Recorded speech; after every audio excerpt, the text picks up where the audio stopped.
Hey everyone, it's Mike Lindberg, also known as Grindberg at FF Canuck 99, here to kick off another exciting episode of Player Profiler Primetime News. Tonight, we are diving into the latest NFL updates and fantasy football insights with my co-host and the ever insightful Jeremiah Retzlaff. Will be breaking down the impact of all the injuries: CMC, Cooper Kupp, Hollywood Brown, Isaiah Pacheco, and Jordan Love. And what about those rookies going off yesterday? Stick around as we analyze key player news, debate hot topics, and offer our expert opinions to keep you ahead of the game.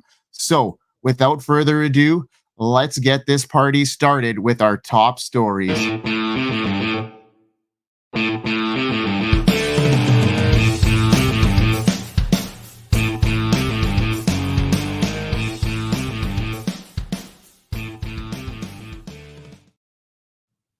Well, after a relatively quiet start to their NFL careers, Malik Nabers and Marvin Harrison Jr. silenced those critics, and they both had monster weeks. Those that represented the rookie class and this exceptional wide receiver rookie class just went off yesterday. Jeremiah, tell the viewers, let's break it down. Let's see what their future holds. And, they both were pretty impressive in their week 2 offerings. Well, Mike, it's good to see you. All week 1, we were starved for scoring. It was low scoring. We talked about it, that you're just going to be stuck looking around your league and understand that you're not alone. We go into week 2, we get all the scoring, but then we have a lot of carnage, and we'll get to that a little bit later. But let's talk about some of the good stuff. All the scoring, why we play this game, 4 fantasy football points. 2 rookies went off. Malik Nabers, in the game against the Washington Commanders, Nabers delivered a standout performance that underscored his growing reputation as a playmaker in the NFL. Nabers was a dynamic force on the field, showcasing his exceptional route running skills, precise hands, and impressive speed. Malik Nabers came away with 10 receptions, 127 yards, a receiving touchdown on 18 targets. This one feels good for me, as I had an ADP write-up battle with Dan Williamson, shout out to him, who superbly gave an argument in favor of Deebo Samuel, and we'll get to Deebo Samuel a little bit later. My contention has always been Malik Nabers will get targets everywhere this season, pushing 150. 18 targets in week 2 does not shock me in the slightest. The issue all season will be whether Daniel Jones can support and maintain peppering Nabers with adequate targets. Malik Nabers, in the 3rd and 4th round of drafts, is looking to be an early steal. Malik Nabers draws the Cleveland Browns in week 3. A tougher matchup than the Washington Commanders secondary. Be looking out for those Washington Commanders for your fantasy football matchups. Shifting over to Marvin Harrison Jr., the moniker here at the news desk was Mazda Marv week 1, and it was true, as Harrison Jr. was only at a max speed of 16 miles per hour against the Bills in week 1. In the game against the LA Rams, Marvin Harrison Jr. delivered a remarkable performance that showcased his elite receiving skills and athleticism. So from the opening whistle, Harrison demonstrated why he's considered one of the top prospects in all of football. Right from the jump, it was a Marvin Harrison Jr. takeover game. Harrison was a constant threat on the field, consistently creating separation from Rams defenders with his precise route running. He made several spectacular catches, a couple long receptions that showcased his ability to stretch the field and make plays. His hands were reliable throughout the game, and he displayed a strong ability to track and secure passes in challenging conditions. You saw him tiptoe and have that ball. It was like a 13% chance of success. And of course, Marvin Harrison Jr. came down with it. Now for brass tacks, Harrison Jr. had 4 receptions, 130 yards, 2 touchdowns on 8 targets. Kyler Murray treated it like his job to get his rookie wide receiver the ball. The Cardinals draw an appealing matchup at home in week 3 versus Detroit Lions. The buy low window has been slammed, absolutely shut. Now, Mike, speaking of play, good play, bad play, we have bad play. Bryce Young, the Carolina Panthers, 0-2. Bryce Young gets benched. What do you make of it, and what can we expect out of the Carolina Panthers going forward? Well, the Carolina Panthers' decision to bench Bryce Young in favor of Andy Dalton has sent ripples through the fantasy community. This move, made abruptly after a disappointing start to the season, could signal a potential turning point for several playmakers for the Carolina Panthers. Young, who was drafted first overall in 2023, has struggled mightily, posting a mere 54% completion rate and a dismal 44% passer rating through his first 2 games. His struggles have left the Panthers at 0-2. The coaching staff's decision to turn to Andy Dalton might provide the boost for fantasy assets. Andy Dalton, though no longer in his prime, presents a marked improvement over Young's current form. Historically, Dalton has maintained a career completion rate of 62% and a 4.5% touchdown rate. Last season, despite limited action, he still managed to throw 18 touchdowns. Dalton's arrival could provide a more stable and productive passing game, making him an attractive option in super flex leagues where managers are scrambling for quarterbacks. While Dalton, not a long-term solution, he could offer a temporary boost until reliable starters like Tua and Jordan Love return. For fantasy gamers who have invested in Deontay Johnson, me being one of them, and Adam Thielen, Dalton's presence could be a welcome development. Johnson, who has struggled to convert his high target volume into production under the previous regime, could see an uptick in targets and overall efficiency with Dalton at the helm. His familiarity with targeting Thielen, as evidenced by their strong connection in a previous game, is promising. In a single start last season, Dalton targeted Thielen 14 times, resulting in 145 yards and a touchdown, making Thielen a strong candidate for a fantasy rebound at this stage. Be interesting to see how this all shakes out, especially for other wideouts like Xavier Legette and Jonathan Mingo. They have potential in this offense, and they just need somebody that can unleash it. I thought that Bryce Young was on the upswing with Dave Canales. Doesn't look like that's the starting point right now, and Andy Dalton right now is in there for the time being. We'll see if they go back to Bryce Young, but this is good news, I think, for the pass catchers there in Carolina. What are your thoughts there, Jeremiah? Well, they get dog walked week 1 and 2, Saints and the Chargers, 73-13 combined in 2 games. And then the box score, when you're talking about how it's going to get better for Deontay Johnson, look at the receiving on the box score from yesterday's game. Tommy Tremble, 3 for 23. I tremble at that. Adam Thielen, 2 for 20. And we saw demonstrably how mad Adam Thielen was. And then Deontay Johnson, 3 for 15. That's just not going to cut it. I am expecting Andy Dalton to capture the floor. We've talked about mediocrity will not be accepted. That was Dave Tepper's line. We couldn't even get to mediocre. We just want mediocre at this point. We want the fantasy floor, and Andy Dalton can at least deliver that, give the players a fighting chance. It's wheels back up for Chuba Hubbard. There's going to be more respect for the ground game. There's going to be more respect for this passing game, and you'll be surprised. We're actually going to squeeze juice out of this Carolina Panthers offense, and believe it or not, it's actually going to get better under Andy Dalton. That's how bad it has been for Bryce Young. Remarkably, in a year and then just 2 weeks here, he's out. Bryce Young is not the future. It was very quickly. Now, folks, if you're enjoying the show, don't miss out on more exclusive content. Subscribe to Player Profiler YouTube channel at Player Profiler News. Follow us on Twitter at Profiler_NFL. Visit our website, playerprofiler.com/news, for all the latest breaking news and its impact on fantasy football. Stay ahead of the game with Player Profiler. Now I'm going to segue into Mike. Devon Achane, he's paying off for fantasy gamers. Devon Achane's impact was felt both in the rushing game and receiving threat. On the ground, he displayed impressive burst and vision, slicing through the Bills' defense for several significant gains on Thursday Night Football. His ability to accelerate through gaps and evade tacklers resulted in 96 yards on 22 carries. In the passing game, Achane proved to be a valuable asset. He was utilized in various ways: screens, swing passes, where his speed and quickness allowed him to gain substantial yardage after the catch. Achane had 7 receptions for 69 yards and a receiving touchdown. Teams and coaches every year talk about utilizing running backs in the passing game via the slot or out wide. The Dolphins actually are giving Achane some of both. Oddly enough, Achane proved to be durable as Mike McDaniel didn't take Achane off the field after Tua suffered his concussion.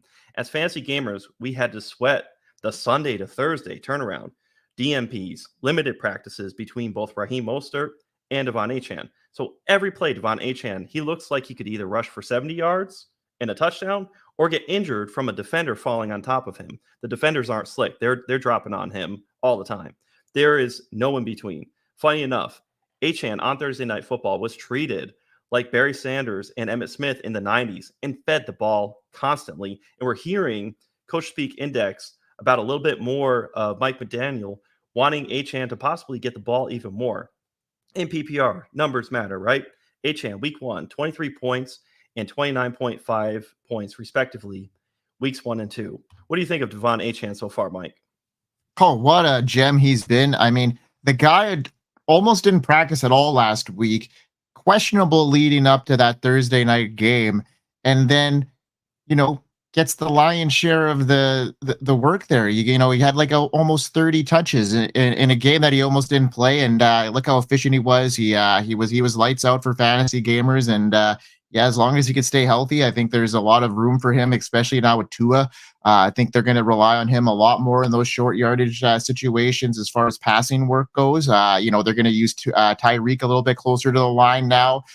So it's going to be a lot closer. You're not going to see those big plays anymore from the Dolphins, I don't think. But I think it's going to be a little bit of a change until Tua can get back healthy. And, we got riddled with a ton of, injuries this week. And I wish there was a way that we could, kind of predict this sort of thing. Hey, Jeremiah, is there something that on Player Profile that, our viewers and our Patreons can see that maybe could help them decipher an injury before it happens? Are you talking about the injury finder, Mike? I am, yes. Here it is. Hey, you're in your fantasy draft and someone says, hey, that guy's injury prone, I don't want him. And you're like, I don't know, I don't think you can predict injuries. Well, guess what? Now you can! Injury proneness is real! At Player Profiler, we have the data on these players, and it's all in the Injury Finder app. Their injury track record back through time, exactly where they were injured, how severe it is. We look at the BMI data, and we crunch it all together, and we give you probabilities that a player will miss multiple games this NFL season, as well as the complete database of NFL injuries and the ability to compare two players and look at their injury track record. The Injury Finder is powerful, and it's only $5. If it's worth it to have that peace of mind when you're drafting, go get it.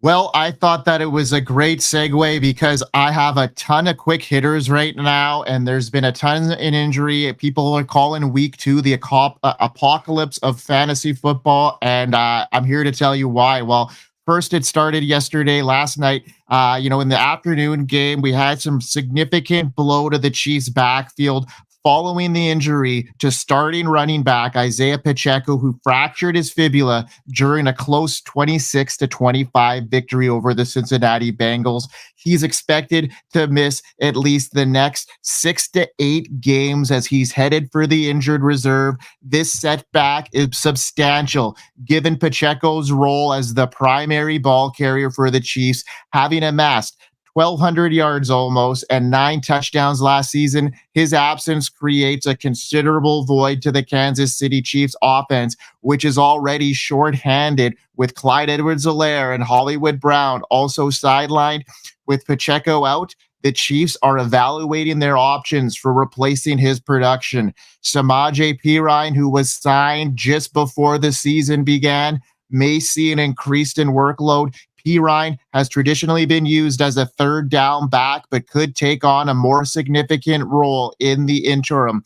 Additionally, undrafted rookie Carson Steele, who's had a modest performance with 7 carries for 24 yards and a fumble against the Bengals, could also see an expanding opportunity. Steele's potential was evident during his time at UCLA, and the Chiefs are hopeful he can rise to the occasion despite his inexperience and recent fumble. The Chiefs also explored free agent options that could bolster their backfield. Former Chief Kareem Hunt, who led the NFL in rushing in 2017, is reportedly set to visit the team, potentially reuniting with the franchise. Another familiar face, Jerick McKinnon, who was a key contributor in the previous seasons, remains unsigned and could also be a candidate for re-signing. McKinnon's experience with the Chiefs and his previous success could provide a valuable addition to that backfield. So for fantasy gamers, we have to monitor this.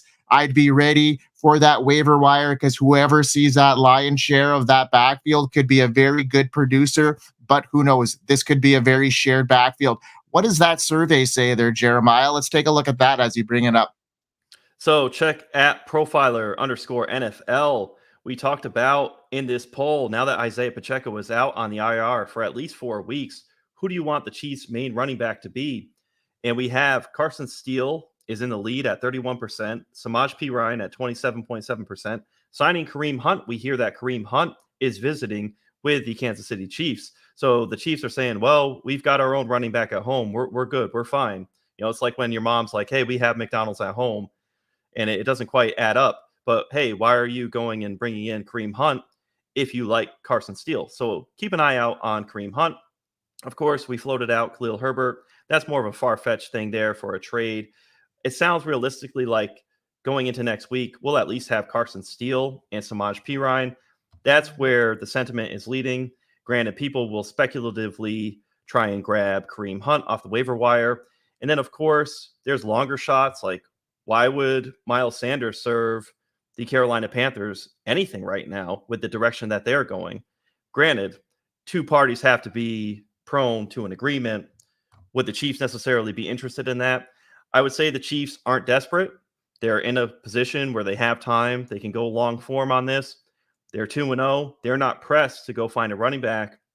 A running back may become available for the right price for them. Now, speaking of injured players, Mike, Cooper Kupp is now out, and he's looking like he's going to miss an extended period of time. After the Puka Nacua injury, we really thought that we were going to have Cooper Kupp, and he was looking like a steal from the 3rd round into the 2nd round on underdog drafts in the summer. He was looking like an immense value. I was already seeing on weekly drafts on different contests, Cooper Kupp was going the 101 and in those top few picks. So Cooper Kupp was really reestablishing himself and presenting a huge value. This is a massive blow to fantasy football teams. Your dynasty teams that are in your win now mode are hurting. Of course, in best ball, it's very interesting. The carnage of all these injuries, we are going to see how your points are stacking up throughout the season, starting this week coming up. You're about to get just a sharp divergence because of all the fantasy relevant players who are now missing. People are going to feel that. The people who got Cooper Kupp in the 2nd and the 3rd round don't have the 2nd and 3rd round player to compete against other rosters. So it'll be very, very interesting to see how that is going forward. The Rams are in a very downward spiral. They're depleted offensively on their offensive line. It's a very tough scene for Sean McVay and the LA Rams. It's likely Jover for them as far as being competitive for the season. Now, Mike, pivoting over to CMC, last Monday night, we got that big news about Jordan Mason. It was late. Now that we've had a little bit of time with CMC headed to the IR, what's your impression on Jordan Mason? And also, we're hearing that Deebo Samuel is now going to miss a couple weeks. What's your take on the San Francisco 49ers offense? Well, CMC's injury has become a major topic in the fantasy world, significantly impacting both the 49ers and fantasy gamers across leagues. What was initially thought to be a minor issue has evolved into a more serious concern, with McCaffrey now diagnosed with Achilles tendonitis. The reigning offensive player of the year has been placed on injured reserve, which means he will miss at least 4 games. This opens the door once again for Jordan Mason, who is quickly emerging as a potential league winner in fantasy football for the 2024 season. Jordan Mason's performance in not only week 1, but week 2 has certainly caught the attentions of fantasy gamers, with 147 yards and a touchdown in week 1 against the Jets. Last night, he had over 100 yards and another touchdown. with McCaffrey out, Mason is expected to take on a substantial portion of the workload. Even more so now, Deebo Samuel was also garnering attention from the backfield as well, which, that is not a great situation as well for the 49ers. They're going to be missing Deebo now, so that opens up more opportunity for whoever's next in line in that backfield. Could be Isaac Guerrero for all we know. They're going to have to get more people involved. Looks like, Ricky Pearsall is still not in the lineup. It looks like he might be a couple weeks out, so that might open the door for someone like Jacob Cowing, who, he's a rookie, but his yards per route run, his ability to separate, his ability to run perfectly crisp routes, I think he's going to have a shot in this offense coming into this. So look at CMC's injury, look at Deebo's injury. There's going to be some opportunity here, and Jordan Mason is going to reap the benefits. Look for Brandon Ayuk to probably come back now. Get that steam now. He's going to have to be targeted more, and I think it's going to be good news for for Brandon Ayuk moving forward. As far as another injury that, we have to, talk about, and that's the Kansas City Chiefs shutting down Marquise Brown. He's headed to the injured reserve, and he's expected to miss the remainder of the 2024 regular season. Brown's shoulder injury, which initially seemed manageable, has proven to be more severe, requiring surgery. This development significantly impacts the Chiefs' offensive plans and raises questions about their ability to maintain their high-powered attack without him. They struggled yesterday against the Bengals, the Chiefs, offensively. They had a couple issues, moving the ball. They don't have, Marquise Brown now, Isaiah Pacheco going down. I think there's a lot of question marks headed in around there. They're going to be a little bit now more focused along the line. They're going to be, reverting back to their offense that they played a little bit last year. And I think, the hopes of Patrick Mahomes becoming, that number one quarterback are kind of floating away here with Pacheco going down, I think. And I think they're going to use that line a bit more. So I'm hoping for a big bounce back for Travis Kelce, who has not looked good at all. We'll see what happens there. One more injury that we did have to really touch base on, and that's the Jordan Love injury. He's going to miss some time, obviously. He missed this week. There was, some rumblings back and forth there. He was raised to questionable later on in the week there, and then was back downgraded to doubtful. He could only be a week or two away, but with the way the Packers look this week, Jeremiah, I want to get your opinion here. How you think that, are they going to be rushing him back now, knowing that Malik Willis was actually able to manage that clock well and be serviceable? I mean, I know they weren't playing a super formidable opponent, with the Colts on the road and stuff like that. I mean, there was some issues there with that offense in general, the Colts. But let's talk about the Packers there and their situation. Well, it's very good. Buying time with a victory does exactly that. It just affords you less pressure for Jordan Love to have to come back from injury prematurely.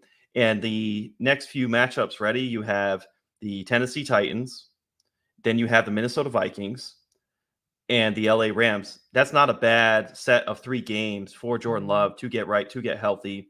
If they're able to take 2 of 3, even if they go 3-2 and stay steady, the way the division is set up with the Lions, Bears, and Vikings, it's really just a boat race with the Lions.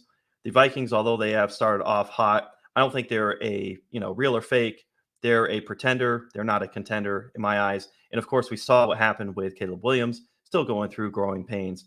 I really like the Green Bay Packers to continue their conservative approach. We talked about not having a viable quarterback for the Green Bay Packers. It's very ironic that the Packers don't have a viable starting quarterback, but Malik Willis did the job, and they did enough to fend. I see a lot of ball control offense, keeping things close to the line of scrimmage. It's not going to open up like Jordan Love. Great job for Malik Willis and the Green Bay Packers to storm through. Maybe they have a good cohesion and plan put together. It'll be very ironic and interesting to see Malik Willis face off against Will Levis next year. So that's very exciting. What do you make of the Packers, Mike? Yeah, I mean, I was very, surprised to see the way that game played out, knowing that, they would be stacking the box against that line, knowing that, all they really had was to make Malik Willis, and, knowing that they were going to be running heavy. They look at what Josh Jacobs did. He ran all over. And it was interesting to see. I think they could be a little bit more patient now with them bringing back Jordan Love. They want him back as soon as they can, obviously. So they will get him back. But his injury isn't as severe as it originally thought. So I'm liking what I see there. So let's get into the bullish and bearish there, my friend. Let's go. 0-1.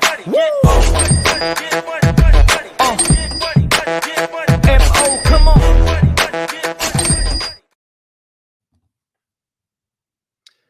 All right, so we have bullish and bearish every week. Mike and I alternate who we're bullish and bearish on, and I am going to take the bearish side while Mike takes the bullish. I got to go bearish and be fluid with Terry McLaurin. Terry McLaurin, if you've been listening to me all off season, he's been my guy all along who I've been in on, along with Jaden Daniels. But we need to be liquid in how we approach this game and not suffer from take lock. It isn't over for Terry McLaurin, but if early usage continues in this manner, then it is absolutely fair to be bearish on Terry McLaurin. In week 1 against the Buccaneers, Terry had 2 receptions on 4 targets for 17 yards. Week 2, 6 receptions, so you like to see that number go up, on 8 targets, but for a paltry 22 yards. Put it in reverse, Terry. This is bad. This is a core issue for the Commanders' offense. Cliff Kingsbury gets hit with the horizontal raid diss all the time, and it is well earned. It's a well-earned title. Jaden Daniels, in adjusting to the NFL, needs to get better at his downfield vision as the play develops. Are all the Commanders' receivers just getting locked up every single play? Jaden Daniels is very comfortable right now in 2 modes, tucking and running, whether it is designed or the instinct as the play unfolds. Just tuck and run, go, panic, right? Get away, run away, right away. And then 2, funneling targets to Bijan Robinson Jr., who we've been high on in the offseason, and Austin Eckler. Austin Eckler looks very good. So caught between his rookie quarterback developing for Terry McLaurin and the Cliff Kingsbury offense being labeled as the number 1 wide receiver in the Commanders offense really doesn't necessarily equate to a bullish output in fantasy. So there's other teams, take the Houston Texans. The number 2 and even number 3 wide receiver on the Texans is looking a lot more profitable than being the number 1 on the Washington Commanders. It is a long season. However, you are within your rights to bench Terry McLaurin until he shows something going forward. Now, Mike, bullish take. Thursday Night Football on the opposite side of Devon Achane was James Cook, and he absolutely cooked. Give us your bullish sentiment on James Cook. Well, I'm going to give you all first a bullish sentiment on some pretty important news that just came across my desk. And it has something to do with none other than Jeremiah, my co-host here. Congratulations to Player Profiler's Coach Retzlaff, Jeremiah Retzlaff, for publishing the 1000th Player Profiler news item. Congratulations, Jeremiah. You were an integral part of getting us to 1,000 news items in 1 year, and you published a 1,000 article. How does that feel? How does that make you feel, my man? Oh, man, don't be cutting onions. Feels great. Love the team. Love the team, absolutely. So appreciate the shout out. And it's been nothing but fun coming from January, and you, Johnny Biggs, and of course, Bradley Salder. Whole lot of fun there. And the amount of growth that I've seen from the team, that I've tried to have for myself, can't appreciate it more. And we love the team that we have growing. So if you want to join, all right, I want a good teammate. I want more teammates like Mike, like Biggs, like Johnny, like Bradley. All right, come on down, come see us. All right, every week I say come see us on this show, but by all means, come to Player Profiler News and join us. Absolutely. Thank you for that shout out, man.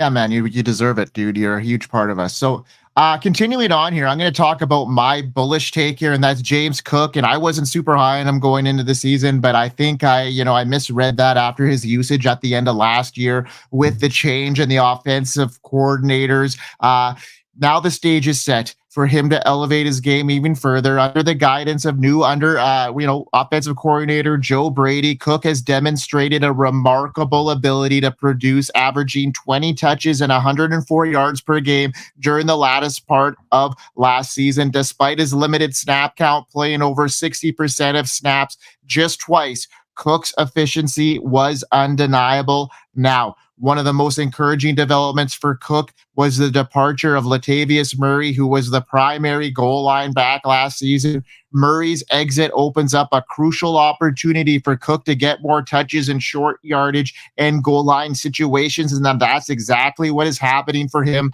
now in the Bills offense. Cook's usage in the passing game is in another area where optimism is abound. The offseason saw Stephon Diggs and Gabe Davis vacate a combined 241 targets. Their replacements, Curtis Samuel and rookie Keon Coleman, represent a downgrade in terms of proven production. This should mean more opportunities for Cook and the passing game, and that looks like exactly what's happening here, folks. He scored 3 touchdowns and averaged an impressive 7.1 yards per carry last week against the Dolphins. What a game. Head coach Sean McDermott's praise of Cook underscores the confidence in him. I'm ready for him to keep utilizing him in that role, and this could be a James Cook season for us folks here. And it looks like he's the best playmaker the Bills have on offense, and outside of Josh Allen, obviously, who could just make something out of nothing. And he's proven once again that he is prolific no matter who's around him, Josh Allen, and it looks great moving forward. Yeah, you got to love what James Cook is cooking up. You paid the price for him where you had him in drafts, and right now with all the injuries going on in the first round, James Cook is providing a massive, immense value. We love Ray Davis, but too often you just have to understand there's somebody in front of the rookie, the incumbent. And the incumbent, more often than not, we have to understand, is going to get the lion's share of the work. So great on James Cook. Big Thursday night football game there.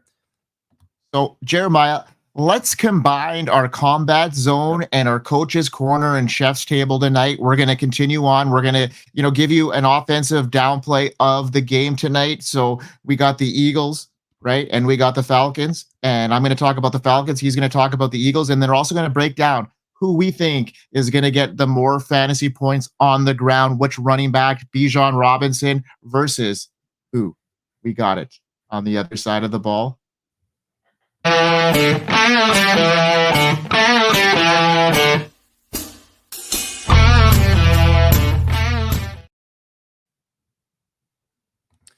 right, so we have the Philadelphia Eagles. I'm going to take the favorite this week. Mike had the favorite last week, so we just alternate. The Eagles are missing A.J. Brown tonight. Brown went for 5 receptions, 119 yards, and a touchdown on 10 targets in week 1 in Brazil. Who knows why they did that against the Green Bay Packers. Recall the trade for A.J. Brown is when Jalen Hurts really vaulted into the QB he is today. It will be interesting to see how Hurts does without his alpha wide receiver. Hurts threw 2 interceptions, was careless with the football in week 1. Hurts had 2 fumbles and 1 fumble lost. Hurts only managed 33 rushing yards on 13 carries with a long run of 8 yards. Jalen Hurts needs to decide to rush earlier in a play or have some more designed runs created for him. I've been talking about it all offseason. From a visual standpoint, Hurts looks slower than in years past. He doesn't beat linebackers who he could breeze by 2 years ago. So I've kind of noticed this over the last 2 years. This is something to monitor as Jalen Hurts needs to offer the 2-dimensional upside of rushing and passing. I'm a huge Hurts backer from the jump, but his arm is not elite enough alone as a threat. See older Russell Wilson if you want a peek into his future. If he continues on this path, that is Hurts. Vacated targets, they aren't just given, they are earned. Devonta Smith will vacuum up the targets in this offense tonight and build on the 7 reception, 84-yard output in week 1. The Eagles are moving on with Devonta Smith around the formation. I expect it to continue tonight. The offense will run through Smith and Saquon Barkley. Now, Dallas Goedert, he'll be the beneficiary of a condensed target tree. The Eagles don't reliably produce fancy goodness beyond A.J. Brown and Devonta Smith. So when it does happen for Eagles targets, Dallas Goedert is the most consistent beyond Brown and Smith. Goddard went for a pedestrian 4 for 31 in his debut on 5 targets in week 1. The over-under in this game, 45.5, with the Eagles favored by 5.5. The smart move will be to feed Saquon Barkley the ball, both in the pass and the rushing game. The pressure on Hurts without Brown will require more bell cow usage for Saquon Barkley. Barkley went off for 3 touchdowns in week 1, 2 on the ground and 1 receiving. It was a beautiful pass, 109 yards rushing and 2 receptions for 23 yards. The tush push wasn't needed and won't be needed tonight. You're starting the core Eagles offensive player, be it Jalen Hurts, although I have my bearish sentiments on him, Devonta Smith, Saquon Barkley, with confidence. You're plugging. You're not playing any games with them. They're in your lineup. Dallas Goedert, he's an attrition play with medium confidence. Jahan Dotson, Johnny Wilson, low confidence dart throws only. Don't get cute. If you want to lay some sprinkle long shot bets, go ahead, do that, but don't enter them into your fantasy football lineups. Now with Saquon Barkley, in terms of generational talent, it gets thrown around all too often. Part of this started with how great Saquon was being labeled as a generational prospect. Since his rookie season, it has been fashionable to quickly label players generational, a la his opponent here in Combat Zone with Mike tonight, Bijan Robinson. So this is a full circle moment, this matchup here. Give me Saquon tonight over Barkley or over Bijan. A lot of B's here. The Eagles offense will run through Devonta Smith and Saquon Barkley. In the high leverage situations we saw in week 1, Jalen Hurts, he deferred to Saquon Barkley. The Eagles offensive players, A.J. Brown, talked about how fun it is to watch Saquon Barkley operate. Bijan is the superb talent to Tyler Algier. So let's take in scenarios now. Make no mistake, though. Tyler Algier is a much better threat for playing time than Kenny Gainwell and Will Shipley. All right, so we're nitpicking some greatness here, but that's going to pull away more from Bijan than the backups, Shipley and Gainwell, will for Barkley. Barkley's 33.2 fantasy points in week 1 put him at RB1 overall. He had 9 red zone touches in week 1, 25.9 best ball points added. He's currently number 1 at the position. Granted, we have to go through the rest of week 2. Saquon's issue has always been durability. In a vacuum, Saquon healthy and in an optimal situation is the superior play over Bijan Robinson tonight. If we're in for a healthy Saquon in an optimal situation, recall in 2018, his rookie year, he was 2nd in carries, 3rd in targets, 3rd in red zone touches, 2nd in receptions at the running back position. That is the upside he can provide on a weekly basis.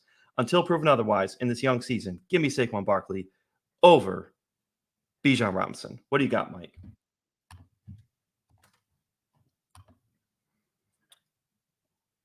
What do you got, Mike, for Bijan Robinson tonight?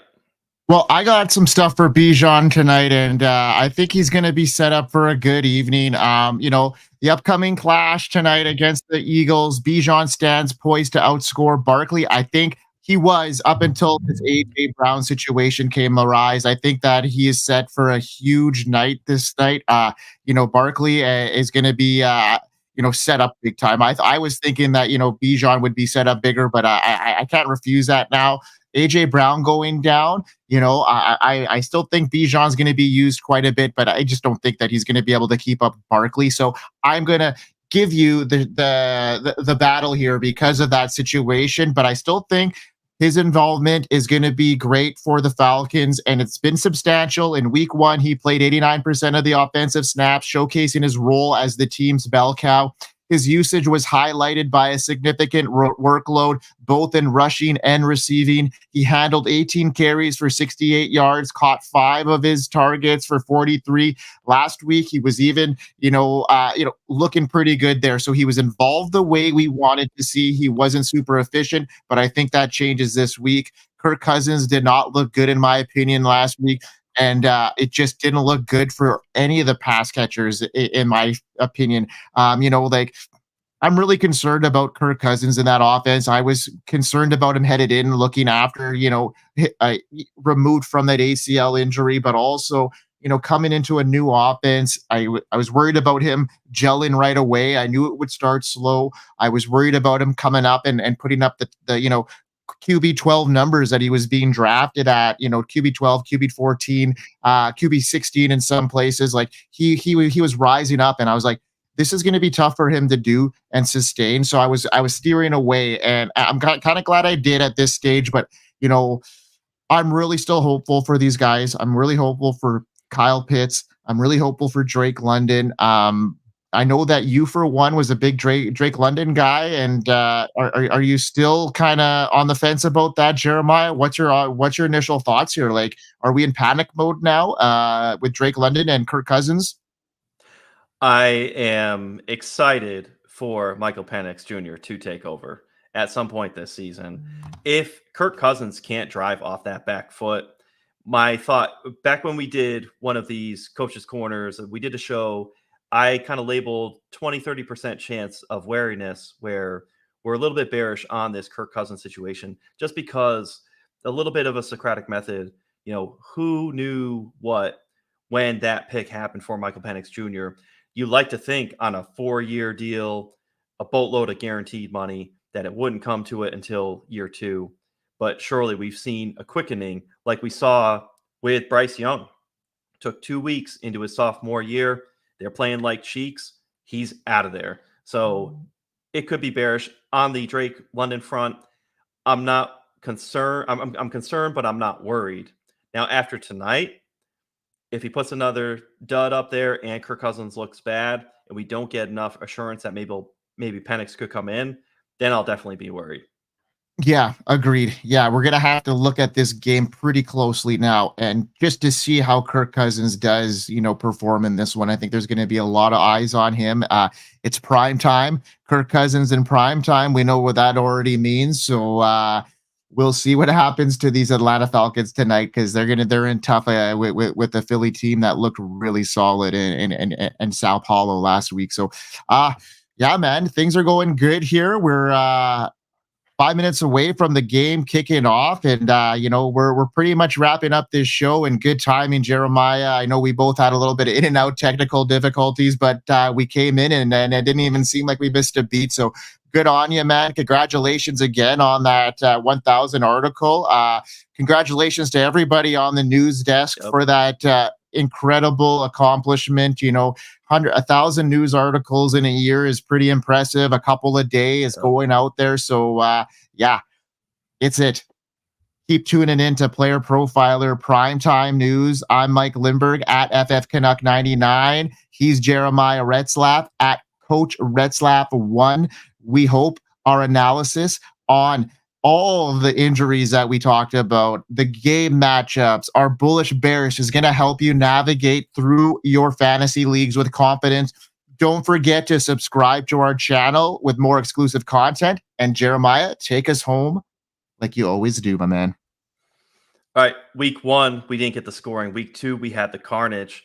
You're in the race for the endurance. Run the race with endurance. We're going to go into week 3. If you're 0-2, you're coming back. You're 1-2. If you're 2-0, don't get 2 up. If you're 1-1, you keep it moving. You keep it pushing. It's a long season.